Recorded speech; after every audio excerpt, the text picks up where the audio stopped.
Norma Walton Talks. Today on Norma Walton Talks, we'll be discussing how rental real estate can fund a comfortable retirement. If you think about the sorts of income that are typical in retirement, you have in Canada the old age pension, which everybody qualifies for, and you can apply for as early as 60 and as late as 65 or 67, I think. Canada Pension Plan is also available to anyone who's worked between certain years and contributed to it. So that's typically available if you've had a working life. And some lucky people, a lot fewer than used to, have a company pension. So those are three sources of retirement income that people are very comfortable with. In addition to that, most of us need to set aside money to provide income once we retire. So if you think about retirement, you don't want to be working 40, 50 hours a week to make money anymore. You're probably a little bit tired and you probably want a bit of a break. So sometimes people buy RSPs, and in those RSPs they'll put stocks or bonds or company interests or guaranteed investment certificates. That is one option to supplement your retirement income. The second option, though, that I really like is to consider buying rental real estate. Because if you think about it, if you buy rental real estate when you're, say, 25 years before retirement, ideally, that may not be realistic for most of us, but if you do, then by the time you retire, you've paid off your mortgage and you have this rental income coming in every month, similar to OAP and CPP, that is fairly passive income. Now, real estate is never entirely passive because inevitably there'll be a pipe burst or a roof leak or a toilet jam or something that you have to deal with. So whether it's you personally or whether it's a handyman, you need to manage it. But it's relatively passive other than that management aspect. So if you think that sounds like a good idea, what do we have to think about to proceed? So the first thing you have to figure out is, okay, where do I want to purchase? So one of the criteria you want to look at with real estate is location, location, location. So if you live in Bracebridge, where I spend some time, then it makes sense probably to have real estate property in Bracebridge because it's easy. If a pipe bursts or the toilet plugs or there's a roof leak, you just head over and you fix it. Or you send the person that you trust in town to fix it.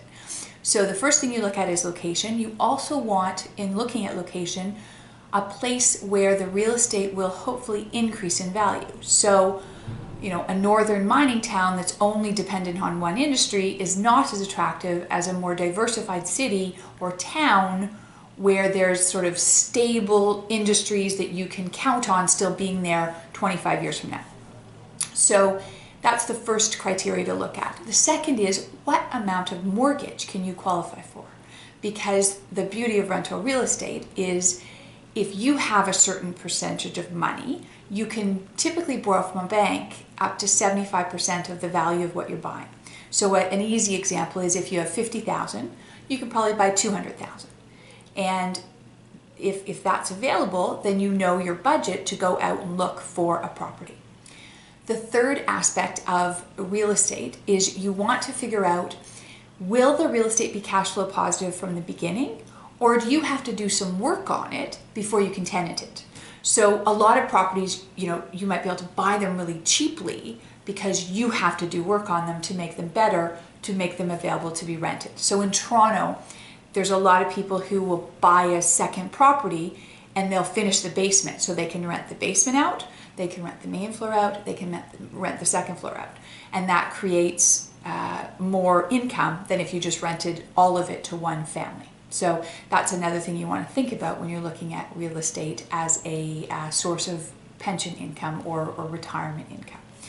The final thing you want to look at is, will you actively manage it or will you have somebody else actively manage it? Do you have a child that's in the industry? Do you have a good friend who's in the industry? Or are you fairly handy and you can manage it yourself? So in an ideal world, when you're in your 40s, you would find a property that is affordable, that has good metrics such that you think, okay, you know what, this is going to provide me with income, and you would mortgage it, you would fix it up if you need to, you would tenant it, and then the beauty of that is that your tenant will pay off your mortgage over the next 25 years. So by the time you go to retire in your 60s, late 60s, 70s, you have this income coming in. Now, a lot of people think, what is rental real estate? It can be any number of things. One of the strangest things is Tim Hortons franchises in Canada, of which we have a lot. They will often rent vacant land from people for 50 years on a lease, and they'll build the store. They'll pay the landowner an amount to rent the land, and they'll operate their store from the premises. That's a perfect example of rental real estate.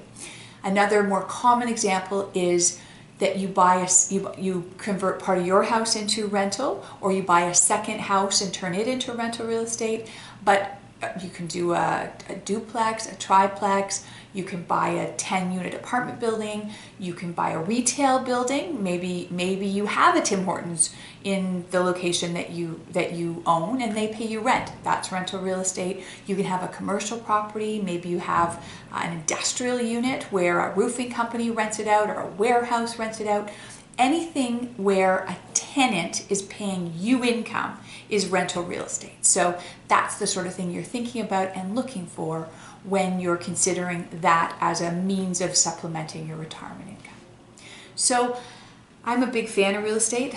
I just think it's a wonderful way to invest money. I like the control it gives you. There's a lot of tax advantages to owning real estate. You typically, even after you've paid your mortgage off, you usually will not pay tax on the rental income until you sell the property, because you have the ability to depreciate or amortize expenses that are non-cash that reduce your need to claim the income. So it's wonderful, because if you're receiving $2,000 a month from your tenant, you don't have to pay tax on that usually until you go and sell the property, and then typically you'll pay the tax on the capital gain. So I think rental real estate is a great thing to think about when you're considering how you're going to fund your retirement. Now, I don't know about you, but I have 4 young children, and so the need for income is ongoing, and I have no doubt, even once they're in their 20s and 30s and 40s, they will still need some help from me. So that is those are my thoughts on Norma Walton Talks today. What I would love is for you to talk back. Thank you.